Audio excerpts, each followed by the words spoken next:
afternoon, good evening. How is everybody? Welcome to another episode of Roll Around, Find Out.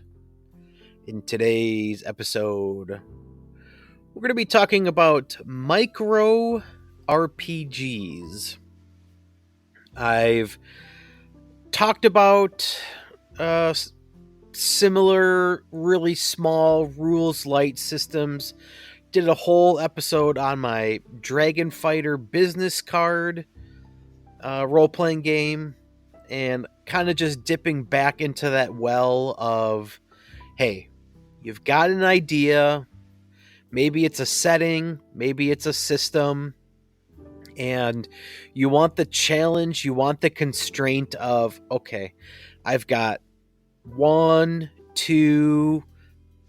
few resources to get the point across.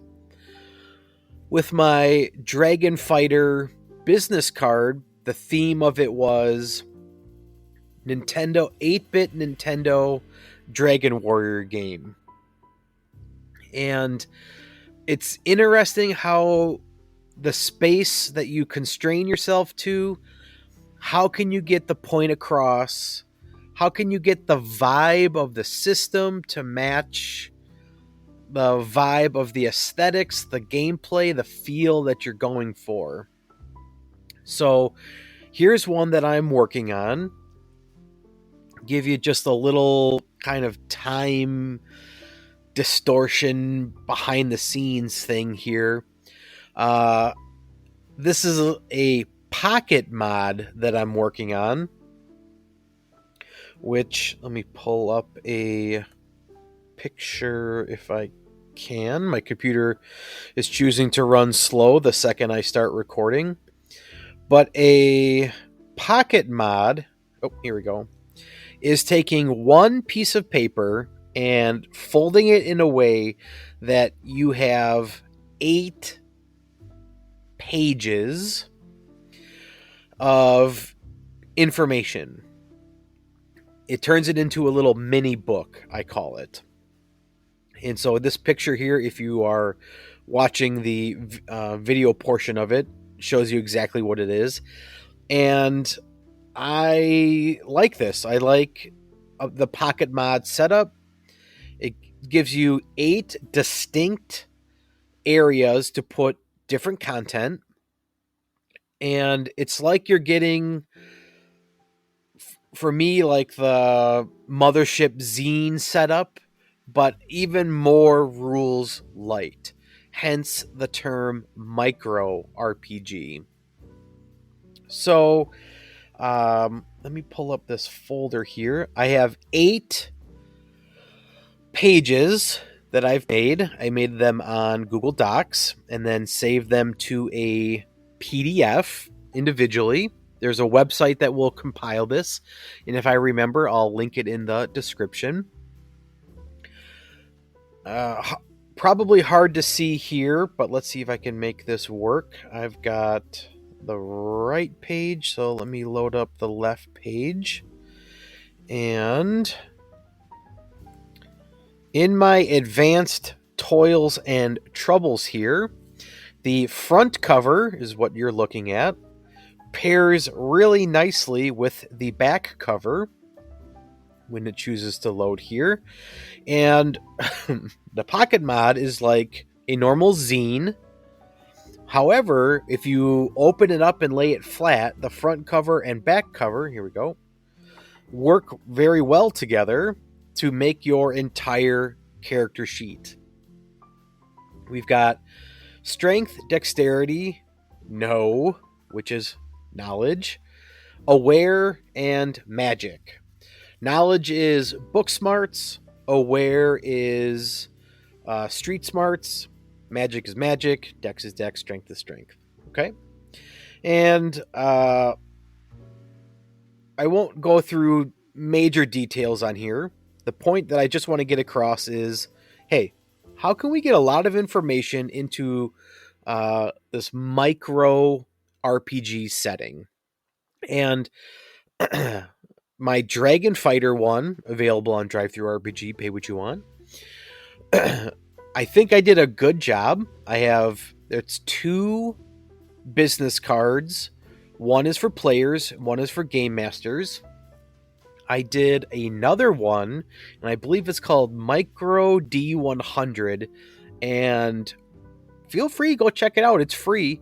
However, I put too much information in too tiny of a spot, and I think if you were to actually play it, the font is too small and the scope too broad. So, in my evolution of becoming a game designer of sorts, going through here is what would be the inside cover. You pick your race and you pick your class. And your race gives you an advantage and a disadvantage on your rolls. So the goblin here, if I zoom in, you get to roll advantage on your dexterity rolls. Roll 3 dice, pick the 2 highest numbers. Disadvantage, roll 3 dice, take the lowest 2 numbers. You get, that's for a race.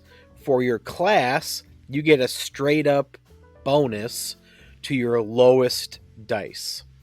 So if you are a ranger, you get +1 on your awareness rolls. Whatever your lowest dice number is, you just add 1 to it. Okay? And when you then turn the page again, you will be given the rules of the game. When you face a risky situation, you roll 2d6. If you are advantaged, if you have advantage, like the goblin has advantage in dexterity rolls, if it's a dexterity check, then you roll 3 and keep the 2 highest dice. If you are, excuse me, if you are at disadvantage, goblins are disadvantaged in their knowledge rolls, then you roll 3d6 and keep the 2 lowest numbers. I forget the system that I just recently read that in, but I loved it. I think it was a Castlevania style game. If I can find that, I'll link that in the description as well. But this was cool. I had mentioned that I like the constraint. I like the micro RPG. It's like, how can you get a lot of bang for your buck? And I may have shown this before. I'm going to go off on a tangent here. It's just what I do. I really want to not necessarily even sell this, but I think this is super cute. Small tin box. I want to make... Yeah, here we go. I want to make a game that fits in a little tin like this. The little pocket mod folds it all up, 8 pages. Got 8 pages of content in this little tin, a little golf pencil, and 3d6. And literally in your pocket, in this tiny little tin storage box, you've got an entire game. If you're the game master, throw in a pocket mod with an adventure. 8 pages gives you tons of unique things. One could be for the unique monsters. One could be for the town. 1 or 2 of them could be for the town. 1 or 2 could be for the dungeon. And man, I know I'm a nerd. It just really appeals to me. This I might end up buying. Maybe I should compete with them. If I get lucky here, I'm going to Pocket Mod RPG. Yeah, Tiny Dungeons. 30, I think I might have mentioned this. Oh, what is this? Pocket Tabletop Gaming Kit. Okay, well, I'm going to check that out because that's only $20. Heck yeah. Campaign case. Okay, well, this is the addiction and how it starts. Travel board game. Oh my god. Okay, but this guy, Tiny Dungeon, Archmage Erispin, is spiritually who I want to be. They have nailed the aesthetics of this. Look how freaking cute this is. $33.56 seems insane to me, though, for price. But I don't know the logistics of it. I'm sure shipping it alone is $7-8, depending on where it's going. Custom pencils, probably not cheap. The reviews on it are, this is delightful. So pleased with it. I forget the rule set, and not sure if they give you pre-made characters, they give you a map. Look at all that. This is just, it's great. It's great. I think I did some research, or at least in one of the comments here, they talk about what the rule set is. Oh, Tiny Dungeons. Purchased. Is that what this is called? Tiny Dungeons? I thought it was Tiny Dungeons. Tiny Dungeons! Oh, melt my heart. Okay, so this is like the aesthetic that I'm going for. I love it. Alright, tangent over. Let me get back to where I was. Okay, yeah, so the micro aspect of it, this guy, let me go back, just nailed it. Just absolutely stuck the landing on the aesthetic. You get a map, you get pre-made characters, 2d6 fits in this cute little, and it's Tiny Dungeons. Awesome. Okay, so I'm jealous. I'm jealous. So bang for your buck here. 3d6. I love the advantage. Take 2 highest, take 2 lowest. However, those, just because you're rolling more dice if you're advantaged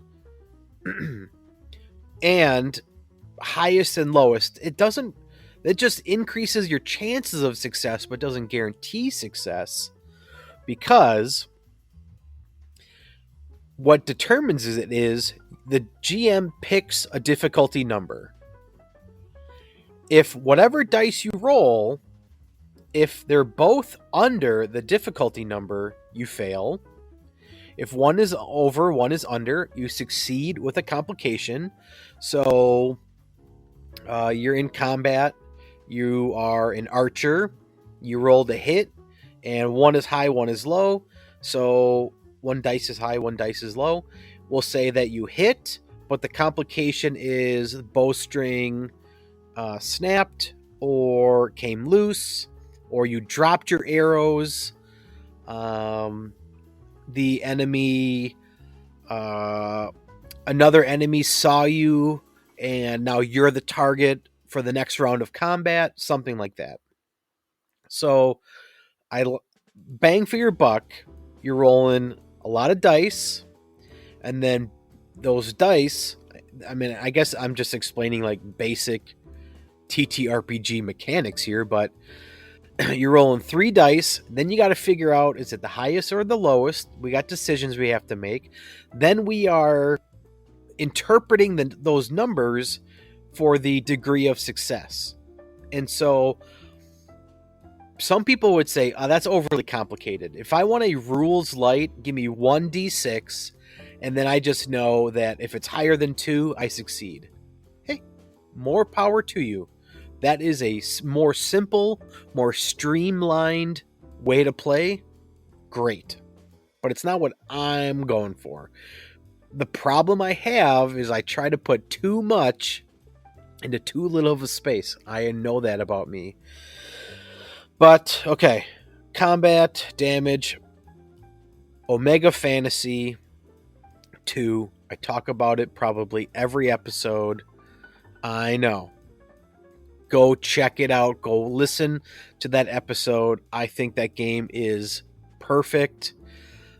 I really took from there that your weapon determines your criticals. Not your class, not your race. The weapon you have in your hand determines how you critical. Love it. Okay, how magic works. Low magic, high magic, elite magic. Kind of like along the ley lines, kind of like it. With the reaction and how you can power up your spells. Probably actually more so like D&D 5th edition, where you can cast a first level spell using a second level spell slot. You can spend more magic to up the impact of the spell. So, you know what? No. I'm working on two different things at the same time. Scratch that. This is just like basic level spells. They use one magic point. Mid-level, I call it high magic here. It uses 3 magic points. And then elite magic, these are the more powerful spells that use 6 magic points. Got it confused with something else I'm working on. Sorry.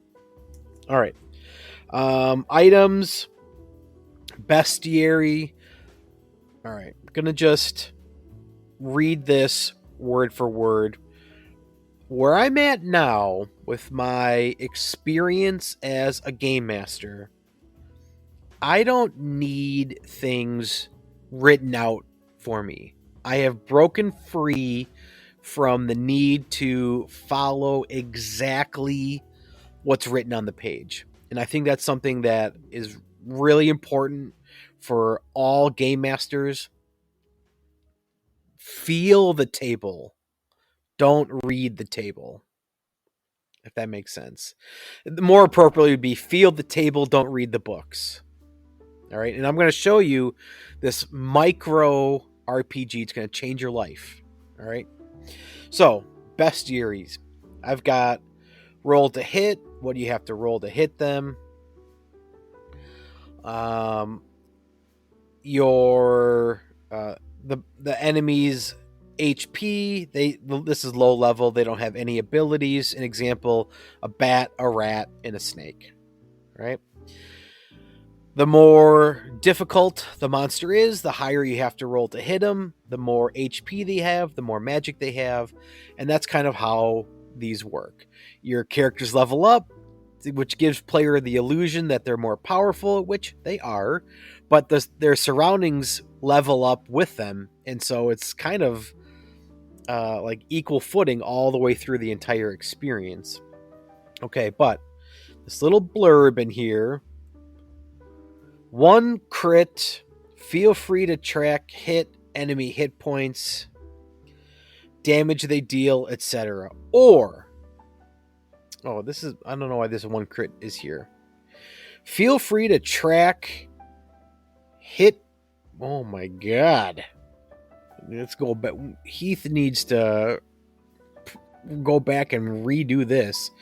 Feel free to track enemy hit points, damage they deal, etc. Or just feel the combat.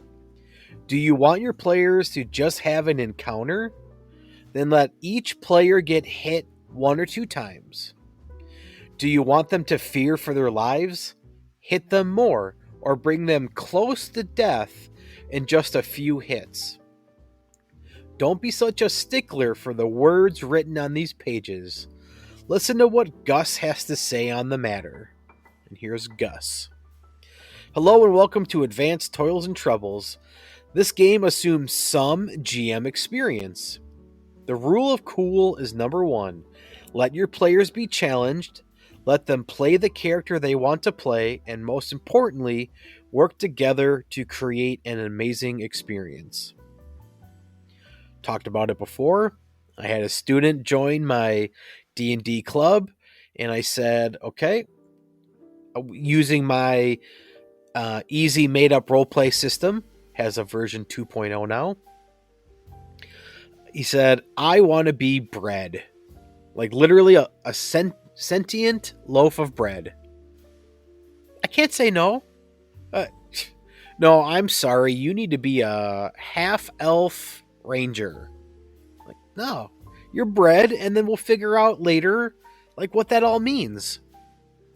So with some GM experience, I have been drawn to these micro RPGs, rules light, micro light.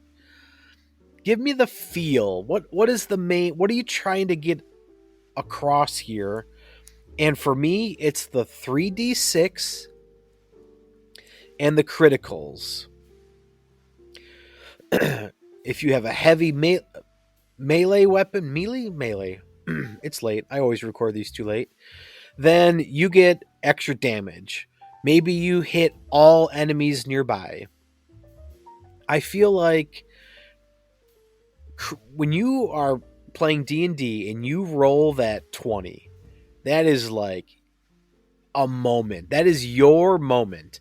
And maybe, it's just double damage. And you deal extra damage and the monster is still up and kicking. And that's fine. It's still exciting because you had a really big, powerful hit. But when you critical, you should impact the board, the combat somehow. Something should change in the player's favor. Not necessarily like from losing to winning, but oh yeah, I see what's going to happen next. If it's the double damage, then like, oh, okay, well, maybe you're fighting the main boss, and you wouldn't want to do this obviously early on, but it's like, oh, okay, I critical them, I dealt double damage, then something should change. 4th edition would say like bloodied, where we're going to transition to the next phase of the bad guy.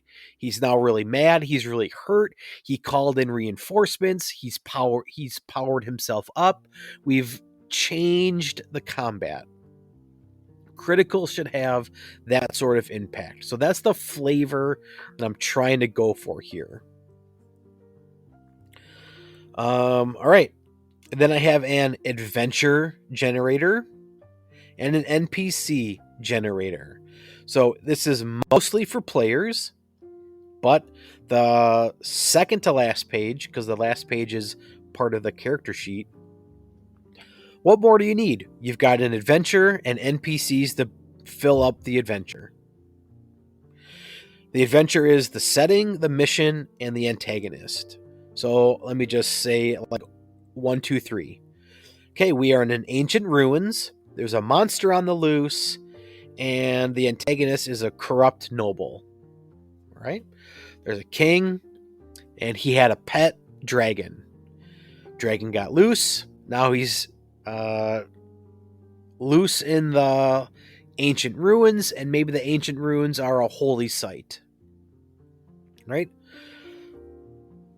Sure. Is it, or I should say, is it the most intense story you've ever read in your entire life? Most descriptive story? Absolutely not.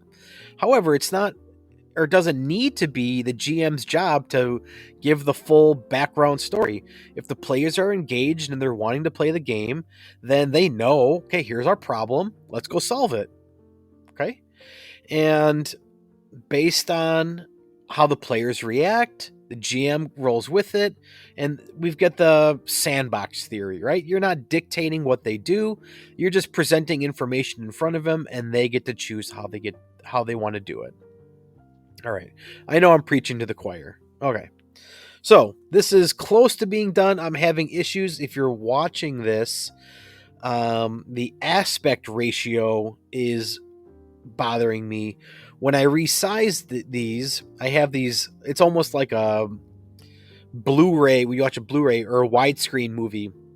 I have these black bars on the top and bottom, and I print it out, and it's like shrunk in the middle. I need to expand these out. So just things I'm working on. Okay. The theme is micro RPGs for the episode, right? I'm going to show you this one. Tinny Dungeons. I'm excited to check out the other ones that are here. All right, too many tabs. All right, where is it? Nope. We're getting close though. Here we go. Here we go. Stagwood. This comes from Itch Stagwood, the world's simplest TTRPG. Now, when I click on this, it's going to give it away, but that's okay. Unleash your imagination with Stagwood Micro, the world's simplest TTRPG. The game is so compact it fits on one side of a business card, yet packs endless adventures and epic tales in its tiny format. Perfect for minimalist gamers and those on the go. Stagwood Micro delivers big fun in a small package. Look at this artwork. We got a werewolf. We got some kind of weird skeleton zombie thing. Wild. Okay? Now, I wish I could block off part of this screen. Maybe I can. Alright. Okay. Oh, okay. Yeah, I'm going to skip it. Alright. Maybe you saw it, but here we go. Why Stagwood Micro? Portable perfection. Take your adventure anywhere. Slip it in your wallet or pocket and be ready to play anytime, anywhere. Easy to learn. No complex rules or massive books. Dive into the action instantly with straightforward mechanics. Endless creativity. Despite its size, Stagwood Micro offers limitless storytelling possibilities. Create, explore, and conquer in any setting you can imagine. Oh my god, this sounds like... Yeah, it fits in a business... One side of a business card. Endless possibilities, any setting. How is this possible? Join the revolution of micro gaming and discover how something so small can inspire adventures so grand. Grab your copy of Stagwood Micro today and let the epic journey begin. Come on, you should be searching this up right now. Download it. Okay, now, I build this show as family friendly. Okay? Gotta spoil this a little bit. What I'm about to show you might not be suitable for young ears. I might have to check the box when I upload this to Spotify that it contains explicit language. All right? I've downloaded it. I could show you the little picture, but I'm going to go right... Okay, yeah, here we go. I'm trying to build up the suspense here. Here's the main cover of Stagwood Micro, the world's simplest TTRPG. Right? At Stagwood Inc. Are you ready for the rules? Are you ready for the micro RPG awesomeness? Well, here we go. Make shit up. That's it. That's the other side of the business card. Yes. Amazing. You read all this and you get... How can... Yeah. Tell me everything. This is the answer to the universe, right? It can do it all. Well, in those 3 words, it sure can. Because that's what it's all about. Sure, you can read hundreds of pages. Yes, you can say, well, actually, a zombie has 13 hit points.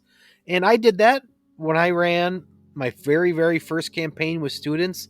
Lost mine to Fandelver. I didn't know, and I'm just, I'm letting enemies last that still have 1 hit point.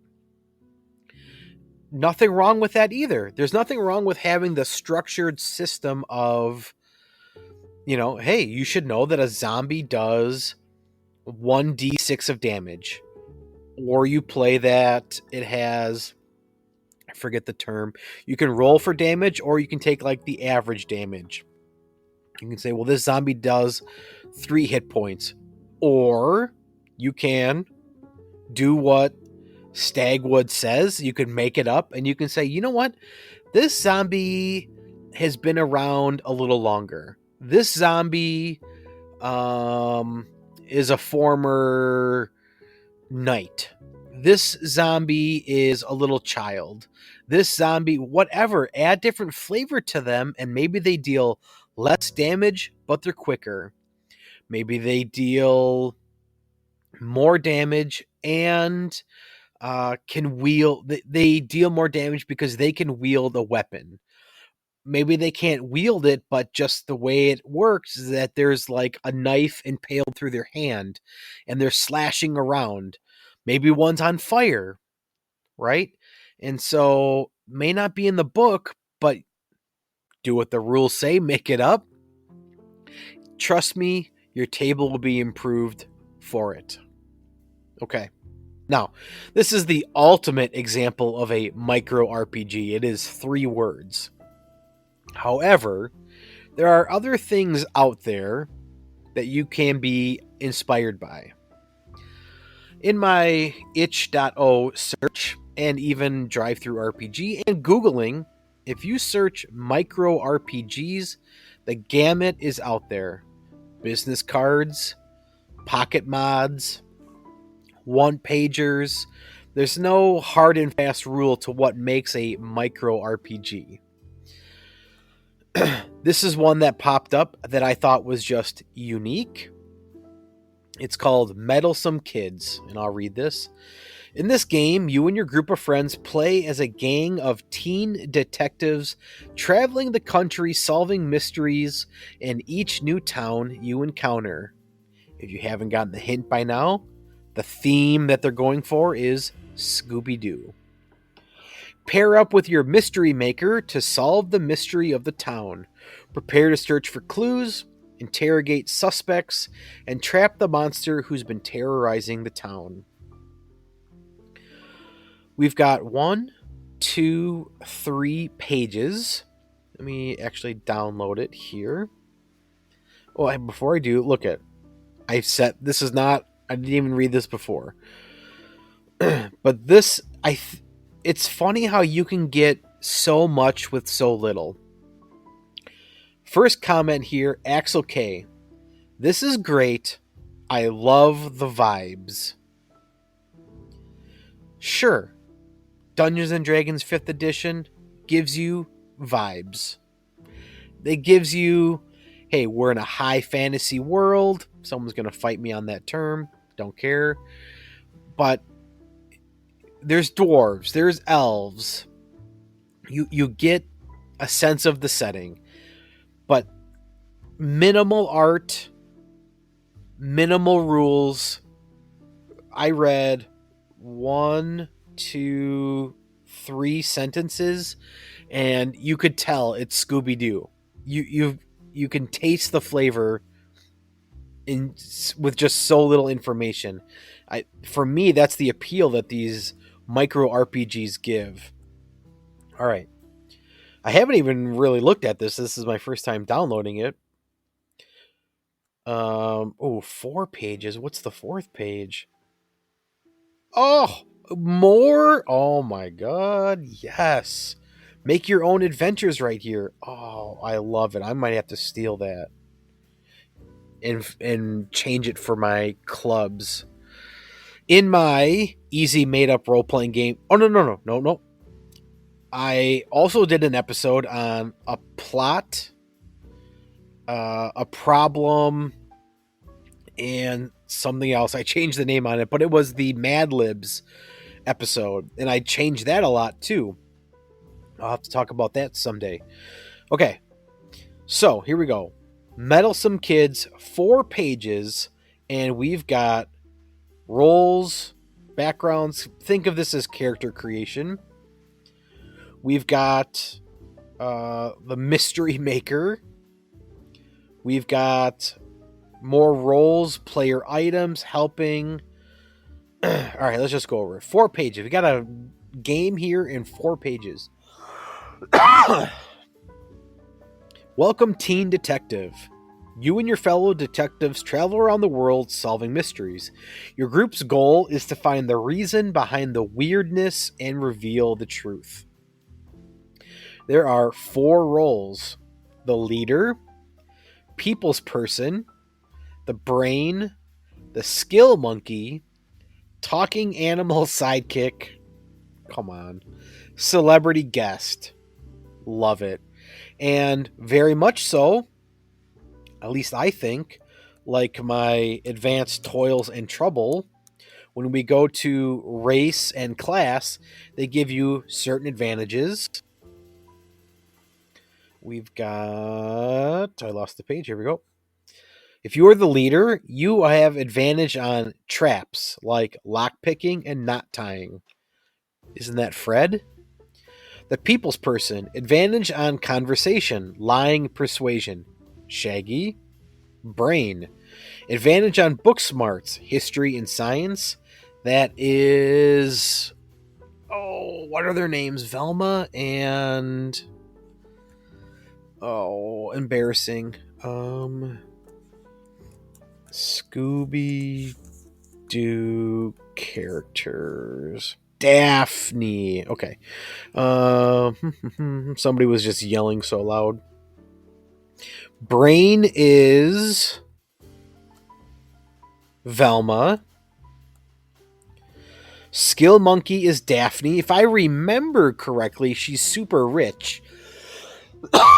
And so she kind of spends her money and has all, at least in the movies, I think, she has all the gadgets and stuff. Talking animal sidekick, Scooby-Doo, obviously, and then celebrity guest.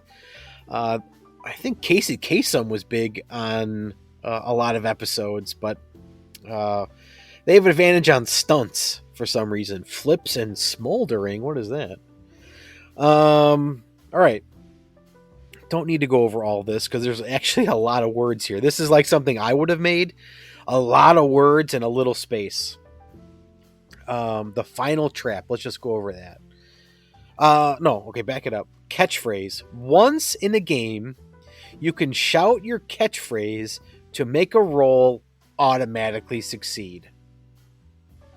Are you getting the flavor here? Okay, the final trap. Once the group feels like they have enough evidence, you can begin to set your trap. The order of setting the trap is the reverse of the order of rolls, so the celebrity guest goes first, ending on the leader. So I guess I must have missed that in the rules here. When it's your turn, describe your section of the trap, then roll to determine how successful it is. The more creative your section is, the more likely it will go off without a hitch. All right. What are we even rolling here? You will roll whenever you choose to act. Actions are things like relating to, investigating, sneaking, the villain's plan. 1 or 2. Okay, it must be D6. 1 or 2. The villain's plan advances.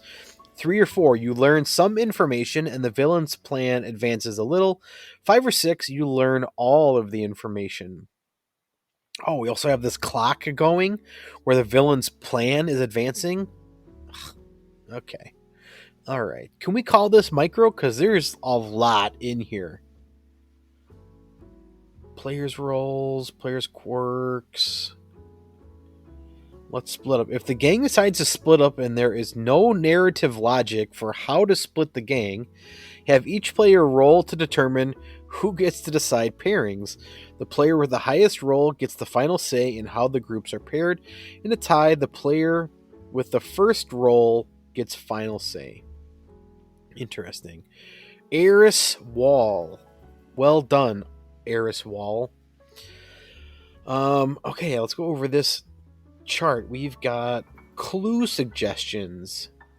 Mayor, giant scissors, town hall key, mayoral sash, patrol key, cars, apron, gradebook. I like this. As GM, these clues are so random. When something gets picked, you got to be able to tie it into the story. That's great.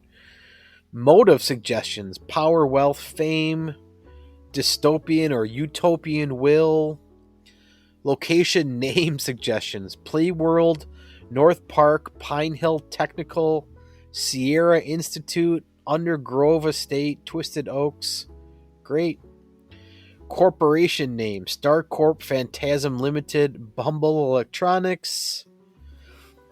Oh yeah, I can't think of a specific Scooby-Doo reference, but it was like, oh yeah, it was Janitor Steve and his business, the firework company, wasn't making money because the new hotel closed down and people didn't have a place to stay and visit the fireworks show.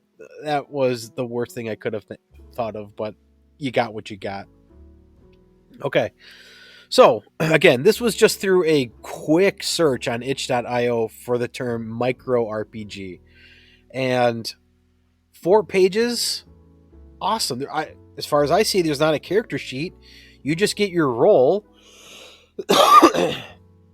and you get your role, a quirk, and a catchphrase, and away you go. Oh, and a background. This is what happens when I'm just going off the cuff. Okay, now, next one and last one. This is something that I came across years ago. D&D 5th edition was like my number one. I had no idea what D&D was, what role-playing games were. Jumped into YouTube, and I just was a sponge, absorbing any and all content. After that was Mothership. Once I got a feel for how role-playing worked, Mothership came across my screen. I think it was itch.io or maybe DriveThruRPG. Saw it was free, fell in love with the aesthetics, D100 percentile, fell in love with that. But Mothership led me to the rules light genre, which kind of led me to OSR. And in that world, like researching what is rules light. Again, knowing nothing. I knew absolutely nothing. Reading forums, whatever. Eventually I was brought to, and I don't even know how you pronounce this, I say 2400. Maybe you would say it's 24XX. I'm not sure. But this is a very basic rules light, I would say micro RPG. Again, I don't know what the line is.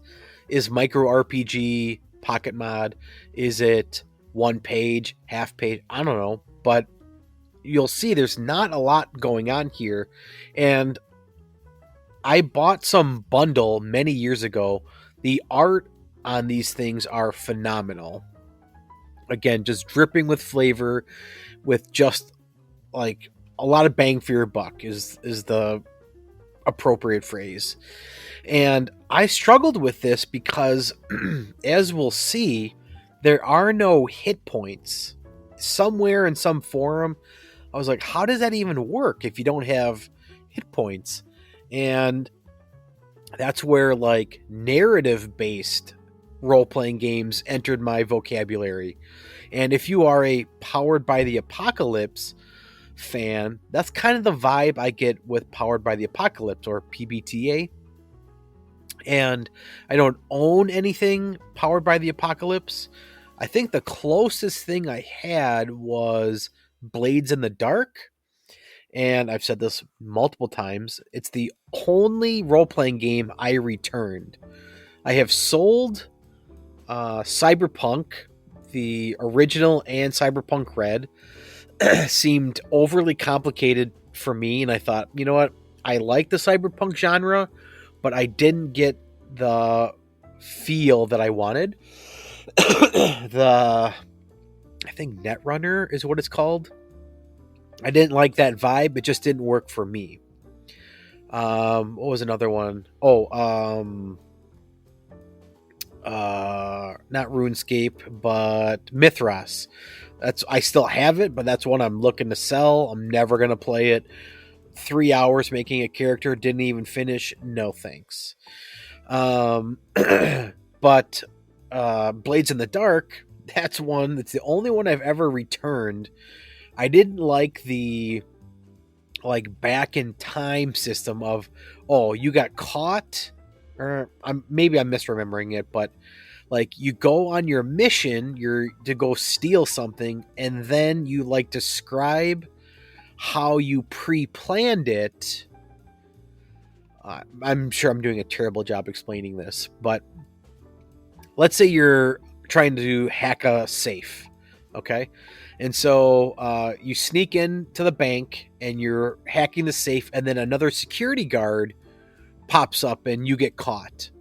From what I remember, it was like, okay, well, back it up. We did the research that we said there was only going to be one security guard.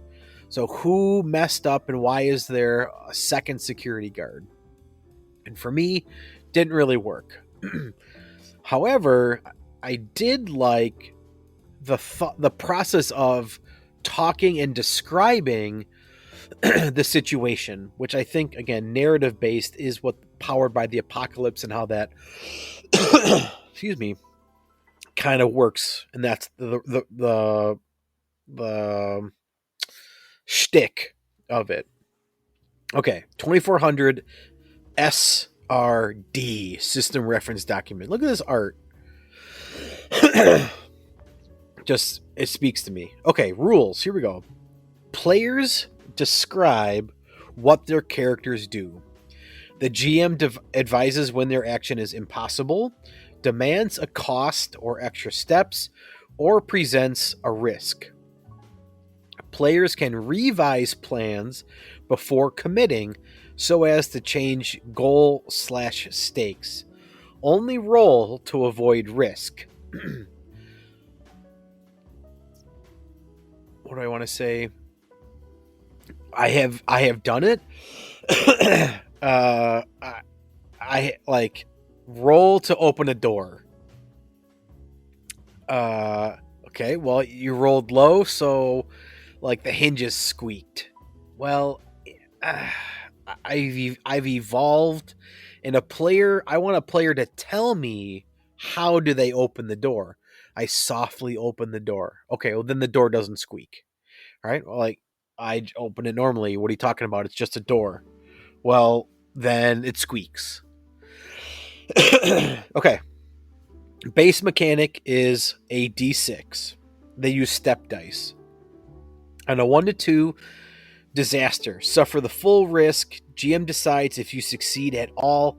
If risking death, you die. Okay. 3 to 4 is a setback. A lesser consequence or partial success. If risking death, you're injured. And 5 or more success, the higher the roll, the better. So we'll talk about skills here. But you start at a D6, you can go down to a D4, but you can use D8, D10, D12, etc. All right. If success can't get you what you want, you make the shot, but it's bulletproof, you'll at least get useful information or set up an advantage later. This next little part here, I think a lot of us, if we don't explicitly play this way, it's how we play. Load. Carry as much as makes sense, but more than one bulky item may hinder you at times. Right? In my campaign, my 11-month campaign, I talk about it all the time. Bag of holding. Right? Here's your bag of holding. Now you don't need to track your weight. You just carry your inventory, whatever, doesn't matter. There are certainly times and places where inventory matters. I enjoy Knave, where it's very inventory heavy. Just a different style of play. But we're going to the rules light here. You just tell your player, no, you can't carry 4 bazookas, dummy. Okay. Skipping advancement here. Defense. This was something that I struggled with. Defense. Say how one of your items breaks to turn a hit into a brief hindrance. Broken gear is useless until repaired. So, what they mean is armor. Are you wearing armor? If you are and you get hit, describe how it how it breaks. Okay? Now, how is that a hindrance? How does that hinder your character? GM, describe characters in terms of behaviors, risks, obstacles, not skill dice. Lead the group in setting lines not to cross in play. Fast forward, pause, or rewind / redo pacing and safety. Move spotlight to give all time to shine. Test as needed for bad luck, running out of ammo, running into guards. Basic advice here. And those are the rules. Okay. Now I glossed over them, but we've got 1, 2, 3. Well, this is probably not a good judge of it, but half a page. There are the rules to the game. I'd say that's pretty micro. All right. We're going to read a little bit here, but we're going to circle back to where are the hit points.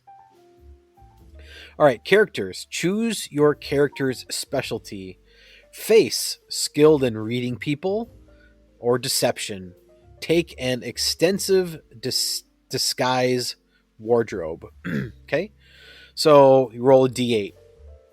You have like leveled up, you get a bonus, things like that. Muscle, skilled in intimidation and either hand-to-hand or shooting. Take a sword, firearm, or cyberarm. Oh, this micro RPG also happens to be genreless. Cool. Skilled in telepathy, telekinesis, skilled in medicine or electronics, sneak, and tech. Right? Choose your character's origin. An alien, which, right, could be anything. An android or human. Choose or invent skills. Climbing, connections, deceptions, electronics, engines, explosives, hacking, hand-to-hand, intimidation, labor, persuasion, piloting, running, shooting, spacewalking, stealth, tracking. Characters who start with broader skills should start with fewer skills or with less useful skills. So they give you some guidance. Like you can't just say combat. I'm good at combat. All right, gear, armor, vest, breaks once for defense. Battle armor, break up to 3 times. Hard suit, bulky, break up to 3 times. Vacuum rated, and mag boots. All right, well, micro, what determines it breaks? If you are in, let's say, D&D and you get hit, okay, well, you are hit, sure, but what if the damage is only 1 damage? They rolled a hit, you're hit, and then when they roll damage, it's 1. Right? Again, from my perspective was coming from D&D, like, I need more concrete information. Now that I'm experienced, I can be the judge of it. Like, I'm thinking there's a game on here called Alt, or a campaign or story called Alt, and there's like a cybernetic monkey, and maybe he scratches your armor. Well, that's not enough to do damage to it or break it, but maybe if he scratches it a couple times, then we get a break, we get a little hole in the suit, something like that. This is where the narrative aspect can take over, because nowhere in D&D does it say, well, if you get a couple minor hits, then you start to lose, your armor starts to lose its integrity.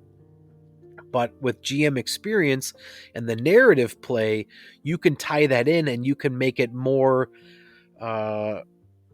fit a situation specific to your table and the events that are happening.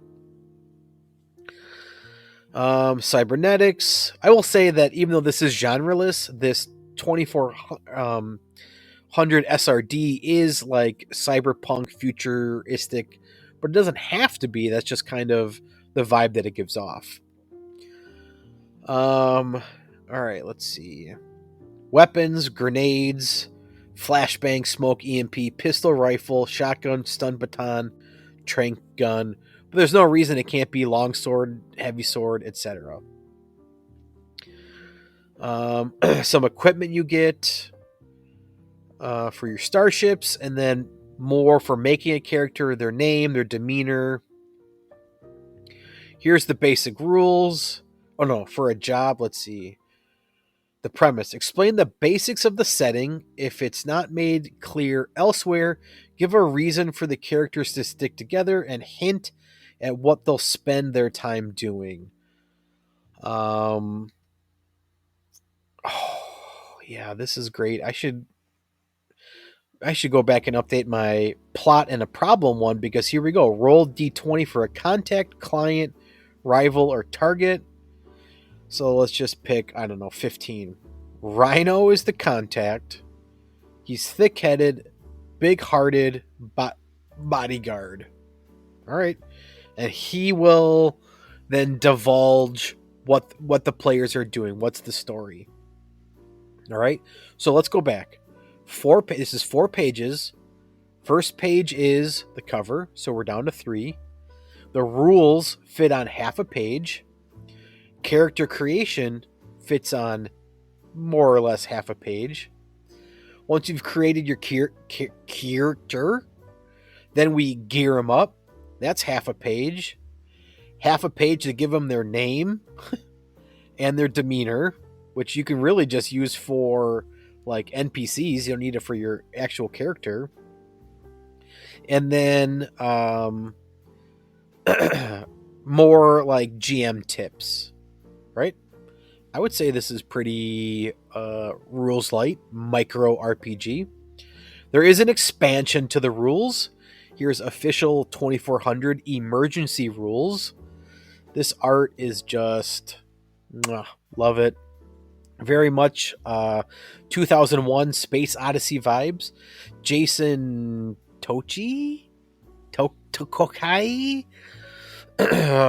author of 2400, I do believe. All right. So some more rules. Notice I didn't mention hit points. Okay. In the SRD, hit points not mentioned. Now, let me actually go back. Maybe it's in the GM rules, because I am notorious for just skimming and missing things.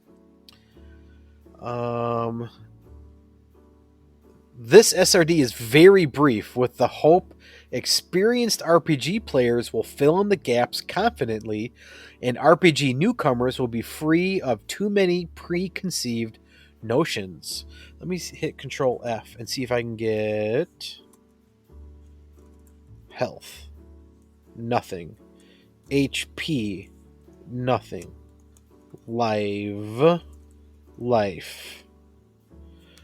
Signs of life for the sensor. Hit. We have 2 instances of hit.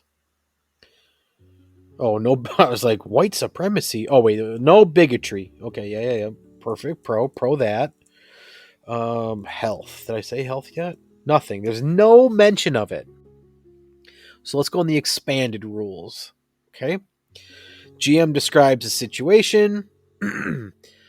If they attempt the impossible, the GM says why and advises the player to try something else. If they face an unavoidable cost, the GM offers that option or multiple equally unappealing options.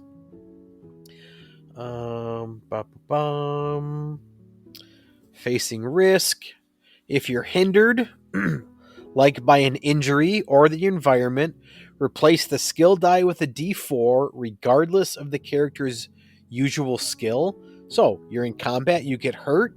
Now your skill die goes down from a 6 or 8 or 10 down to a 4. It's kind of like hit points, kind of. Let's see. Setback, success, we've read that. How to do essentially like initiative. Let's see, items, defenses. A player can describe how an item breaks to suffer a momentary hindrance from a disaster or setback instead of a more serious consequence, like being knocked over instead of killed. This is the main purpose of armor, but any item can be broken as long as it can be described believably. Powered by the apocalypse narrative. So let's just say, for fantasy's sake, you block a thieves' blow with your sword, and okay, your sword now breaks. Your combat goes from a D8 to a D4. Right? You got to punch them with your fist. Great. There's no rule in D&D that says you can block with your sword that I know of. Let's do a search. Blades in the Dark. I was researching to see if I can find Blades in the Dark adjacent games that aren't Blades in the Dark. Okay, D&D, can I block with my sword? Blocking with weapons. Is there any rule or homebrew rule that lets you block attacks with your weapon, using it like a shield? The defense duelist feat allows you to add your proficiency bonus to AC for one attack as long as you're wielding a finesse weapon. Oh, yeah, okay, I guess that would be it. The dodge action is kind of like that. Honestly, the game doesn't really work on that level of detail. Here we go. If you're missed by an attack, you can narrate that you blocked it with your weapon. You can take the dodge action and give disadvantage to anyone attacking you, but of course, this takes a full action to do. So, here we go. There isn't a rule for it. And you know what? You don't need the rule. You can just narrate it. Right? It's a whole other world that opens up when you are comfortable enough. You should have base rules. I think starting with D&D is great. I think I won't say it's a must, but it's, by me, highly recommended. I learned so much from the hobby, and all the other content creators that are out there. Like, you can just absorb the information that they give you. Recovery, let's see. Oh, here we go. Here we go. Found it. Key differences from many RPGs. No, quote, hit points. One successful roll can eliminate an enemy. One disastrous roll can kill a player's character. 2400 can be a, quote, deadly game or not at all deadly. If the GM never says you risk death, a bad roll will never kill you. Let me go back to advanced toils and troubles. Critical weapon effects. What did I say? They should really impact the game. Narrate what happens. I don't have on here that you can choose your location, but if it's a critical moment in the combat, you roll critically. Why can't you do a headshot? Why can't you lop off a head? Why can't you hack an arm off? There's no rules for that, so narrate it. That is the appeal. I hope I'm getting that across. That is the appeal of these micro RPGs. Not always blow by blow. Zoom in or zoom out as needed. Taking out a tough opponent might be broken into multiple steps. You have to create an opening before you can subdue him or her. Or an entire battle might take one roll. Example, roll to rout the enemy at the risk of death. I don't know what rout means. Rout. Definition. I feel like it means kill, but a disorderly retreat of defeated troops, an assembly of people who have made a move towards committing an illegal act which would constitute an offense of riot, defeat and cause to retreat in disorder. Oh, well, there we go. Route. Route. Got it. Thanks, Googs. Disaster, not failure. A bad roll doesn't necessarily mean you fail, and never means nothing happens. The risk for hacking an airlock might not be it doesn't open, but alarms blare and stuff gets blown into space. Amazing.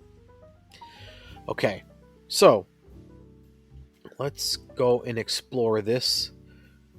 Let's just go itch.io and search 2400. Might be on DriveThruRPG, but I know itch.io, I think they had some sort of like zine quest for 2400. There's tons and tons and tons of stuff. Here we go.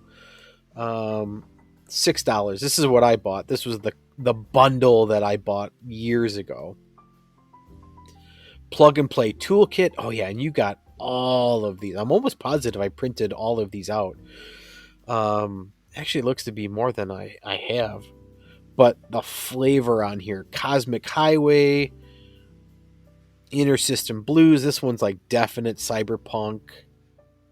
The art on this, I was like, oh yeah, look at this. This is when I had found Mothership, and then I was like, oh yeah, I gotta get in on this somehow for sure. There's the alt with the cybernetic monkey. There's one with dinosaurs somewhere.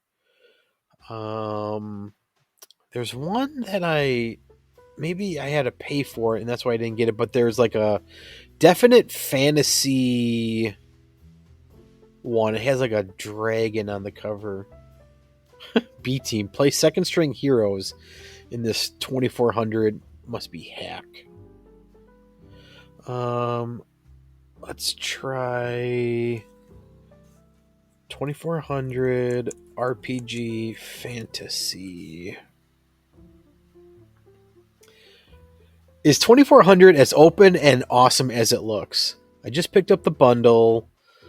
The 2400 system is extremely lightweight. That's one of its strong suits. And yes, you only need Orbital Decay to run the game that he's talking about. However, I do find that the more 2400 games I read, the more enriching it is for all the other ones I've read. Dude, this guy is spot on.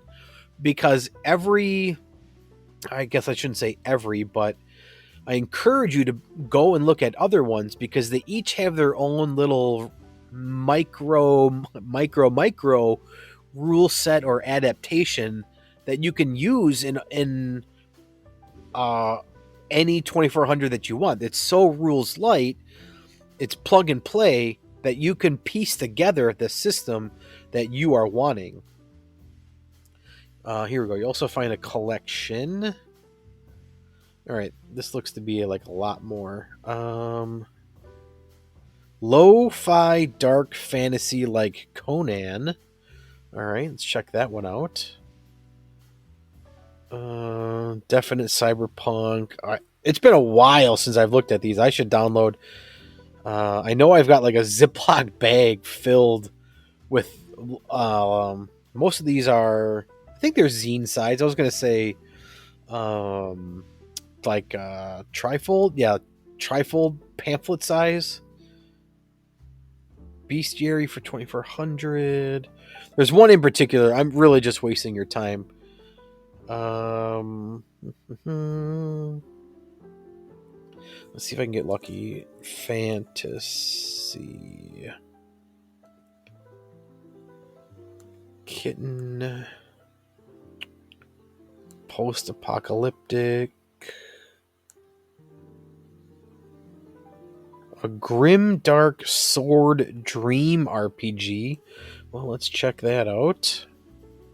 This is where I'm just like, well, goodbye the next 5 hours of my life. It's already 1 a.m. Space fantasy. Fate and fantasy. I think that might be the one I'm looking for. I thought I had a dragon on it, but I must not. Rules light fantasy. Okay, yeah. So let's check this one out. 2400 off.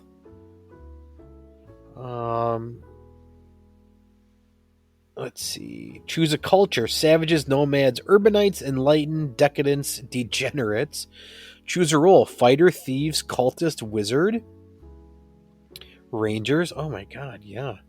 I really like your 2400 sword and sorcery adaptation. Could examples of the spells for wizards be included in the document, perhaps at the bottom? So they don't have spells. Let's check it out. All right, got a setting. Love it. Wizards, upgrade lore and deviltry. You know 2 spells, which are specific acts of deviltry. You may choose to learn a new spell instead of upgrading a skill. Names, effect, face, body, motive, locations, treasure, religion. All right, so it looks like good point. There are no spells.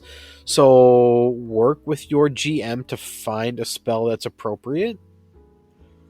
Great. I like this one a lot. I will be checking it out more. What do we got here? Roll for D20 4 times. Dagger, sword, axe, tort. Okay, that must be your starting gear. Strength, dexterity, willpower. All right, we've got stats. What are the says here? Designed to be easy to pick up and play, this one-page RPG contains everything you need to get started. Requires a set of D6s and D20. Okay, I don't care about the fascist. D20 randomized character generator, NPC generator. Anti-canon Souls-like lore with multiple factions and deities, a bestiary, a monster generator that creates over 500 unique foes. Let's check it out. Deload. A separate document? That's cheating, I think. Oh, but look at that art. Oh, yeah.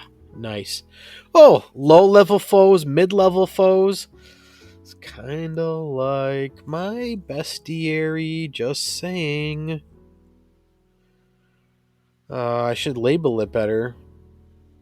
Like I did with my spells. Alright. Point taken, internet.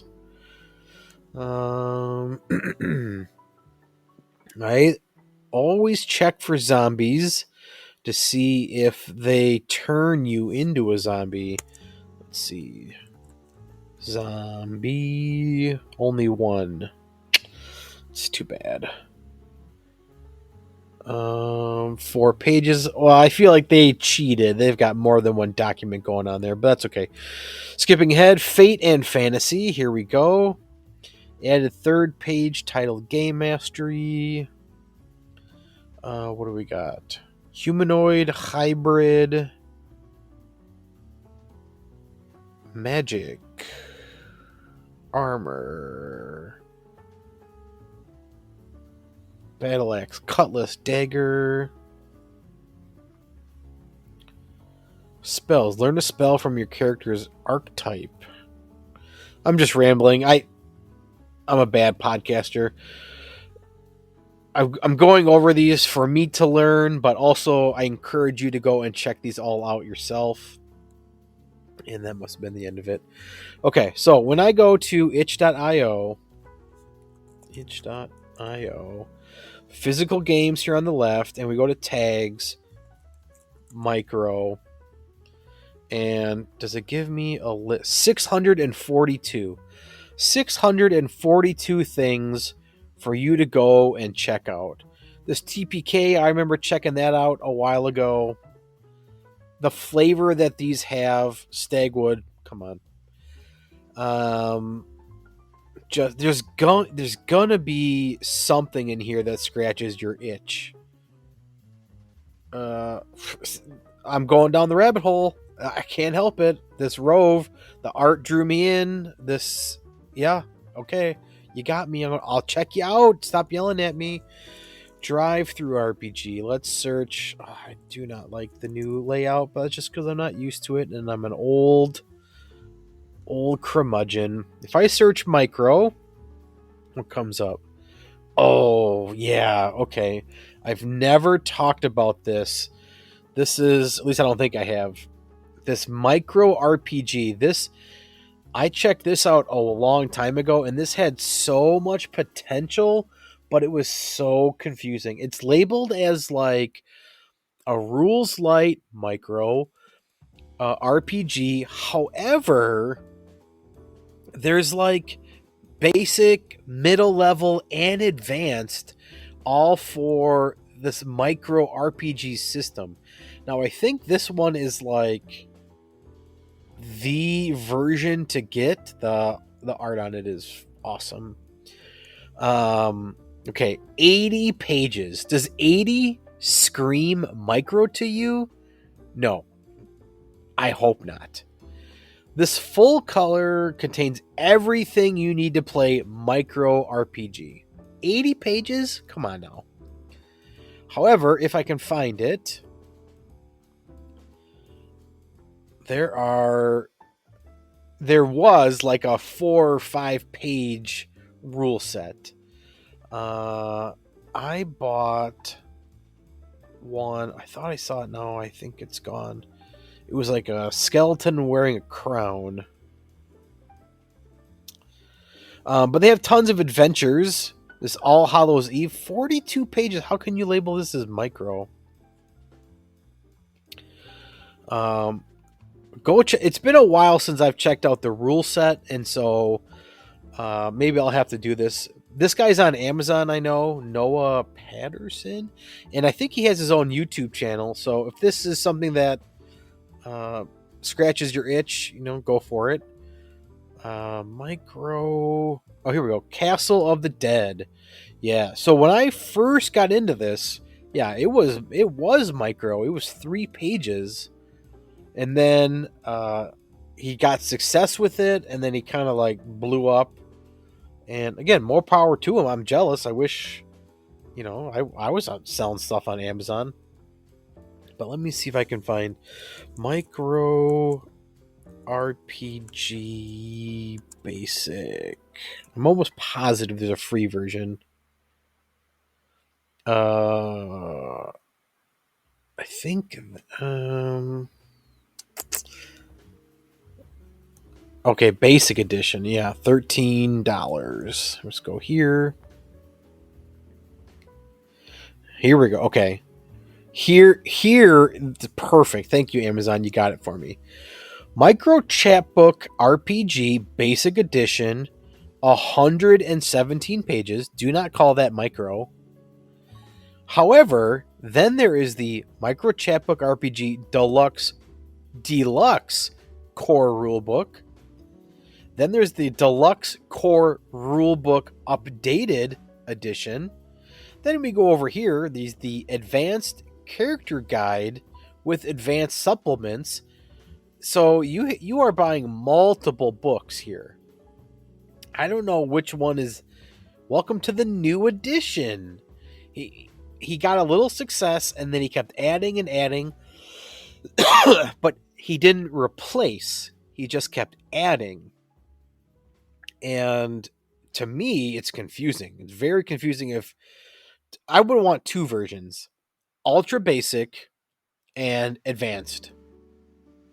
So can I go here?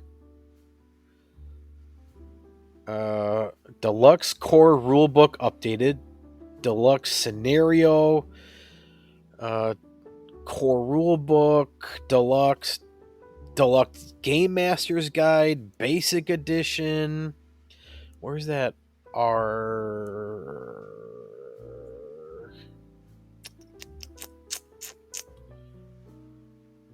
Game Starter Book? Is that like basic? Let me click this one. RPG-R. This complete starter includes all the rules you need to play. Micro RPG-R is a super simple and easy to learn micro RPG, also previously known as Micro Chapbook. Like, he changed the name of it. So confusing. Part of the... Okay, here we go. This is the one I was looking for. Micro...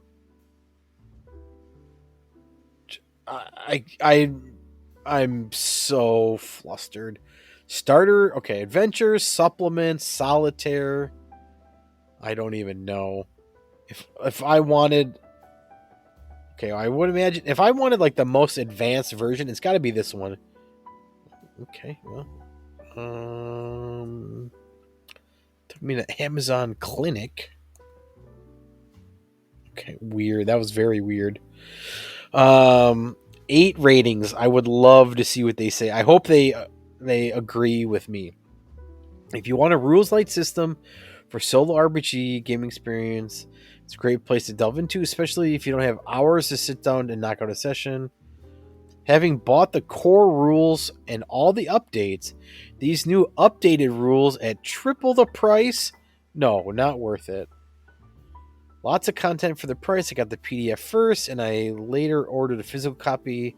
I liked all the new monsters, mounts, towns. Great system, but the price is not right. It's really designed for simple dungeon crawling type adventures. Few races. 60 pages. So do I recommend it? Yes. At the price, no. Okay. All right. Just rambling. Sorry. Wasting your time. Okay. Wrap it all up. Do yourself a favor. Go play some Stagwood. Make it up. Right? Don't be beholden to the rules. If that's the way you want to play, that's great. I have enjoyed the freedom to interpret the rules. What did I say? Read the table, don't read the rules. Right? Last example, I've mentioned this before. Played with my friends, Joel and Grizz. And I think I'm going to use this in further stories. I gave Grizz this magic rock. And rules written, having never used it before, it gives his character whatever he wants to do, gives him 1 roll of advantage, followed by 2 rolls of disadvantage. Well, in the moment I realized this is Grizz's first time playing. That wouldn't be fun if he is rolling at disadvantage that many times. So it was 1 advantage and 1 disadvantage. And the culminating story I'm telling here is he wanted to Misty Step Joel across the room, do something, and then Misty Step. And let me look it up right now. Verify this. 5e Misty Step. I believe it is self. Yes, target self. So he couldn't move Joel across the room with a Misty Step. Grizz explained to me what he wanted to do. Well thought out plan. First real time sitting down, partaking in a TTRPG. Gave him the full D&D 5th edition experience. D20. He used a level 5 or 6 pre-gen character, using all the stats, everything. And so Misty Step doesn't work this way. However, as he's explaining it, I say, that rock you've got, it's starting to give off a little vibe. It's vibrating. You get the sense that what you want to do, this rock is going to let you do it. And I don't remember if he was on the advantage turn or on the disadvantage turn for the rock. He powered by the apocalypse, the way I believe it works, he narrated exactly what he wanted to do, and we went for it. I said, sure, it happens, and it was like the highlight of the combat. He either defeated the boss there, or it led to the defeat of the boss, and yep, it was amazing. He doesn't need to know that, oh, you know what? Misty Step is only self, so everything you just explained to me, you can't do it. Oh, well, okay. Stop everything. Rethink of a plan.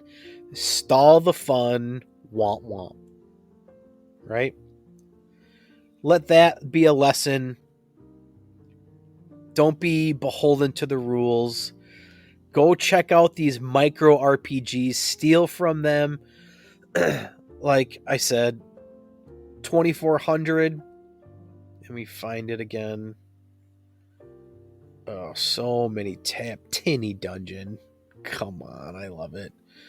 Where'd you go? Where is the expansion? I must have closed out of it. Unbelievable. How unprofessional. The hit points, right? Just feel the table. Here we go. Feel the table. Don't read the rules. Keep being creative. See you in the next episode. Later.